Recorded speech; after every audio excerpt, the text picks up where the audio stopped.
तो हरियाणा में आज फिर से शुरू होगी गेहूं की खरीद। 48 घंटे के लिए गेहूं की खरीद पर रोक लगाई गई थी। गेहूं खरीद के लिए व्यवस्था दुरुस्त करने के निर्देश जारी कर दिए गए हैं। प्रदेश में अब तक 50 लाख टन से ज्यादा की खरीद हो चुकी है। 17 अप्रैल तक किसानों के खाते में 1214 करोड़ रुपए डाले जा चुके हैं। तो बड़ी खबर, किसानों के लिए राहत की खबर है, क्योंकि 2 दिनों के बाद आज एक बार फिर से गेहूं की खरीद शुरू होने जा रही है। 48 घंटे के लिए गेहूं की खरीद पर रोक लगाई गई थी। गेहूं खरीद के लिए व्यवस्था दुरुस्त करने के निर्देश जारी किए गए थे, जिसके बाद अब एक बार फिर से आज गेहूं की खरीद की जाएगी। प्रदेश में आपको बता दें कि अभी तक 50 लाख टन से ज्यादा की गेहूं की खरीद हो चुकी है। इसके साथ ही फूड कॉर्पोरेशन ऑफ इंडिया ने जो आंकड़े जारी किए हैं उसके मुताबिक 17 अप्रैल तक किसानों के खाते में 1214 करोड़ रुपए भी डाले जा चुके हैं।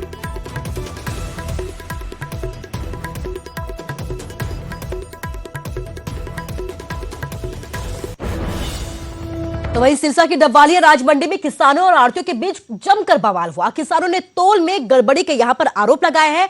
आढ़तियों के सामने गेहूं से भरे बैग का वजन करवाया गया तो आधा किलो गेहूं ज्यादा निकला। नियम के मुताबिक बैग का वजन कम से कम 50 किलोग्राम होना चाहिए था, लेकिन बैग में गेहूं ज्यादा निकला, जिसके बाद सभी खरीद केंद्रों पर हड़कंप की स्थिति बनी हुई है।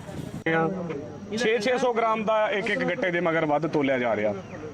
किसानों के नाल जिहड़ी वड्डी लुੱਟ हो 400 ग्राम घुमाने सरकार दे भावें डबल दी टीम जदों अनाज मंडी डबल दे विच पहुंच के कुछ गट्टियां दे तोल चैक करे गए शंका होने ते तो उन्हां दे तोल 300-400 ग्राम तो लैके हाईएस्ट 700 ग्राम तक जिहड़े वध पाए गए।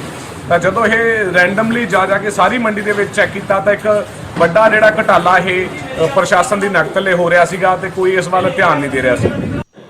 उनमें कुछ वेट ज़्यादा था। मेरे को जैसी खबर मिली मैंने मौके पर जाके सारे रुकवा दिया, तोल रुकवाया। उनको ये एसडीएम साहब भी आ लिए वहाँ पे, उन्होंने आदेश दिए भी ये कट्टे दोबारा रिफिल करवाए जाए। जिनमें फ़र्क है, जिनमें सही है वो सही है, जो फर्क आ रहा है उनके अंदर दोबारा तुलवाए जाए। और अब एक ऐसी खबर जो हैरान करने वाली है। कांगड़ा में पाकिस्तानी मोबाइल कंपनी के सिग्नल मिलने के बाद सुरक्षा एजेंसियां अलर्ट पर है। पुलिस ने जांच के लिए दूरसंचार विभाग को खत लिख दिया है और इसके पूरे मामले पर एक रिपोर्ट भी मांगी है कि आखिर इसके पीछे क्या वजह है। क्या यह किसी की साजिश है?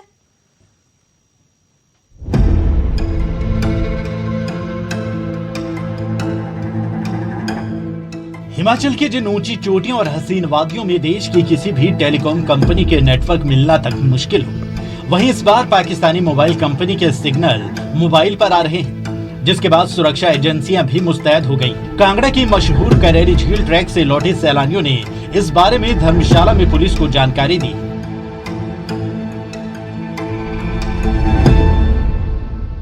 कि सैटरडे को वो करेरी ले गए थे, रात में वहाँ रहे। संडे को जब वो नीचे आ रहे थे तो उनके मोबाइल के ऊपर पाकिस्तान के मोबाइल का सिग्नल आया और कुछ मोबाइल के ऊपर जो आई इंडियन स्टैंडर्ड टाइम है वो पाकिस्तान स्टैंडर्ड टाइम में कन्वर्ट हो गया। इतनी ही इन्फॉर्मेशन है जो उन्होंने हमें दी है।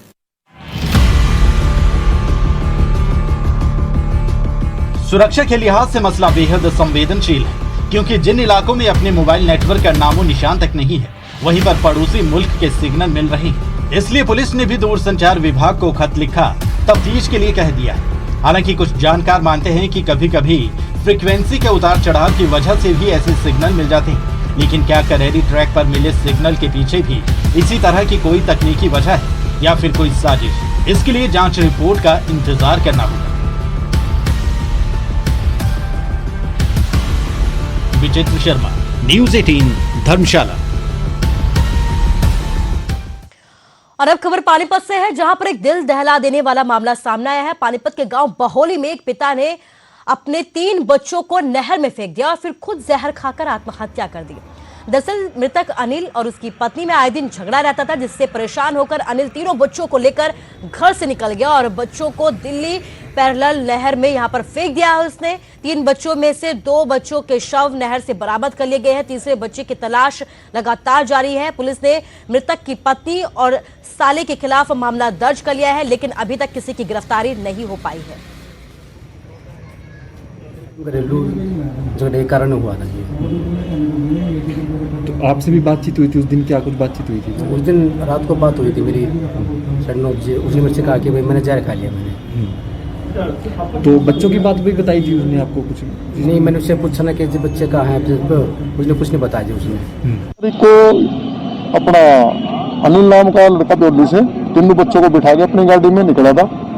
अब तीनों बच्चों को उसने ये लगा था नहर में फेंक कर गोहाना मोड़ फ्लाईओवर के नीचे अपनी इको गाड़ी में ही बैठा था। उसने कुछ पॉइजन वगैरह ले रखा था। वो यहाँ भेजा पुलिस ने तो उसकी मौत हो चुकी थी। उसका पोस्टमार्टम करा दिया था 15 तारीख को। 15 तारीख से लगातार हम नहर पे उनकी बच्चों की सर्च कर रहे थे। बात कोविड की करते हैं। कोविड-19 महामारी ने परस्पर निर्भरता की भावना को सुदृढ़ किया है, जिससे कि पूरा देश इस विपत्ति का एकजुट होकर मुकाबला कर सके। वैक्सीनेशन लगातार जारी है, लेकिन इसके साथ जरूरत है कि हम सभी अपना सर्वश्रेष्ठ योगदान दें, जिससे हम एक साथ इस वायरस को हराने की तरफ अपने कदमों को आगे बढ़ा सके। नेटवर्क 18 इस मुहिम में हर कदम पर आपके साथ होगा। जब तक सभी सुरक्षित नहीं होते, तब तक कोई भी सुरक्षित नहीं होगा। इसी सोच के आधार पर हमारे कैंपेन संजीवनी का लक्ष्य ये सुनिश्चित करना है कि वैक्सीन पाना सभी भारतीयों का अधिकार है।